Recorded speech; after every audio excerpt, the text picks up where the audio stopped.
Hello, friends. I'm going to talk about a band today that some people hate, and I love them, and I think I always will. Even though I sort of lost interest in the later years of their work, I I really love their early work. I love the concept. I love what they were going for.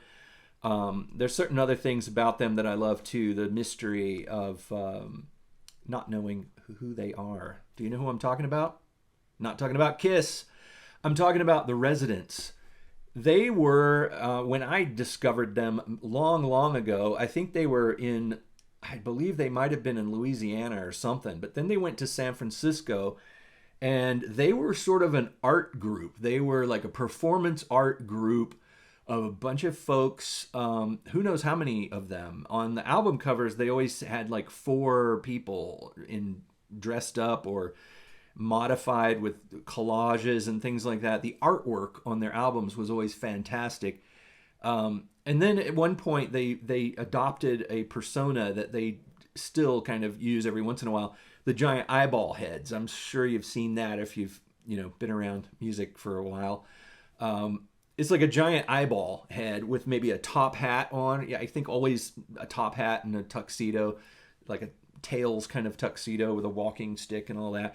But a giant eyeball. And nobody knew who they were. No, and they never released their names or anything. And everything about them was really mysterious and funny and weird. Like you couldn't even decipher what the company did that did their graphics, because they pronounced their name or spelled their name differently every time. The name of their graphics company is Pornographics. And so sometimes it would be spelled like that, or sometimes it would be POUR-NO,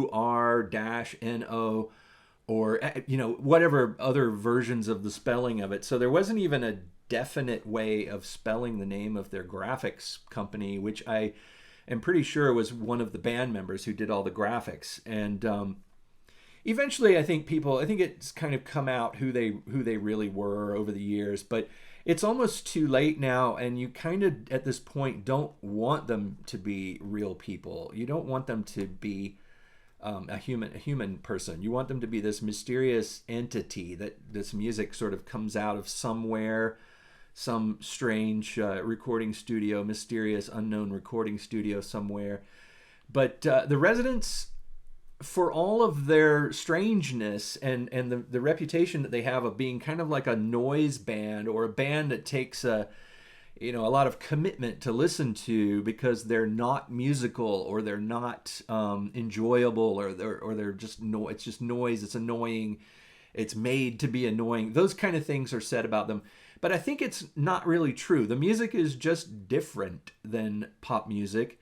It addresses pop music in the way that Devo kind of addressed pop music, where they took the forms of pop music, and I've talked about this before, where they took the forms and the styles and the licks and the riffs, and they deformed them, they twisted them, and they kind of rearranged them in a way that draws attention to the artifice of such things. Like when Devo did Satisfaction, you heard it chopped to bits, and you heard the song in a new way.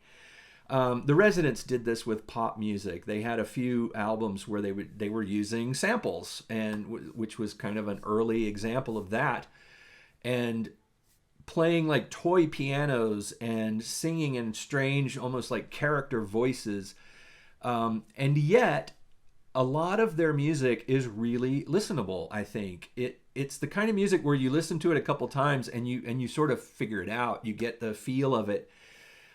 There's one record that is called Buster and Glenn, and that to me has got, I think maybe it's their most pop album, which is kind of weird to say, but it's got songs. It has discrete songs. They are about things, and they have verse, chorus, and all those components, and they're also melodically very interesting and very catchy in some ways.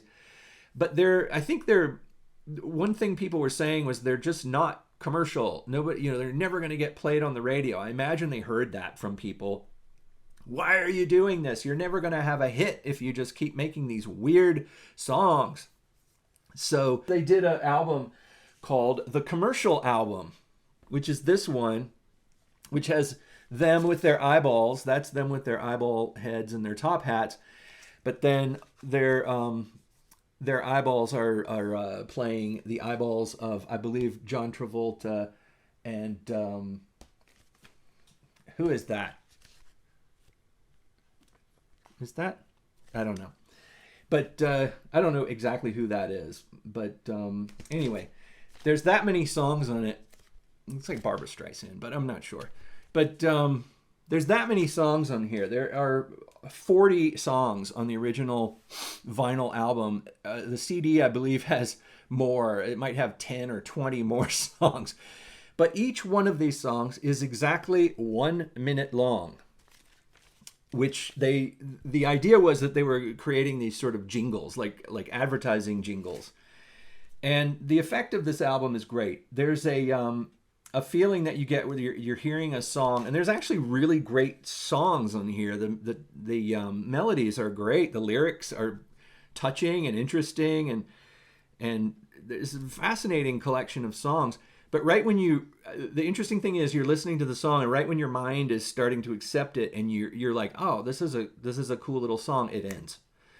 So it only gives you 1 minute of 40 different pop songs, and there's so many great songs on here that are actually really memorable and fun songs. Also, there's a lot of mysterious guest stars on this album. There's some people from XTC. There's some, I believe, you got Snakefinger on here, who was always with them. Fred Frith is on here. Chris Cutler, Don Djokovic, Sandy Sandwich, Mud's Sis, Snakefinger, and then special secret appearances. And over the years, there's been speculation. I think Lena Lovitch is on here. I think Andy Partridge is on here. I'm not sure, but I think there's probably places to look it up. But anyway, you can kind of hear a whole lot of different influences on here. But it's like, when this album came out, it was like, what a value. Wow, 40 songs, but each, you only get 1 minute of each one. So if you really like a song, I guess you can take the needle and, put it back and listen to it again and pretend like it's a 2-minute song. But yeah, I totally recommend this album. Maybe as your first look into the world of the Residents, this one or Buster and Glenn. Buster and Glenn I think Buster and Glenn is on a double album with another album that they did called Duck Stab. So I think you can get Buster and Glenn and Duck Stab on the same LP and perhaps the same CD. But anyway, this is one I recommend too. And they also did some soundscape, soundtracky kind of music. They did a thing called Eskimo, which is really interesting. And especially for when it came out, people weren't doing things like that. It's like an ambient landscape of almost like a story where you hear this kind of tribal music and it takes you in. You hear wind blowing, you hear voices, like a story is being told, things like that. They did a lot of experimentation with music, and also with children's instruments like toy pianos and toy guitars, and really interesting sounds too. They use synthesizers and pianos. It seemed like their piano was recorded in a room with microphones that were kind of far away from it, so you were getting the room ambience more than the sound of the piano strings. There's a lot going on in the early Residents catalog. I really enjoy pretty much all of their earlier albums. And then they got into a period where a lot of their records started sounding a little bit the same to me, and I kind of lost interest a little bit, but it's all still interesting and has the Residents feel and sound to it. And I really like them. I think I'll always like them. There's a documentary about them that came out recently that was funded by like a Kickstarter kind of thing, and I donated a little bit to it to help them get it made, and my name got in the credits, which was so cool. I felt like I'm the king. I got my name in the credits of a Residents documentary. Anyway, just thought I'd brag a little bit. Anyway, thanks for listening. I recommend the Residents, the early Residents stuff. There's so much more I could say about them, but I'm going to stop right about here and say thanks for listening, and I'll talk to you again real soon.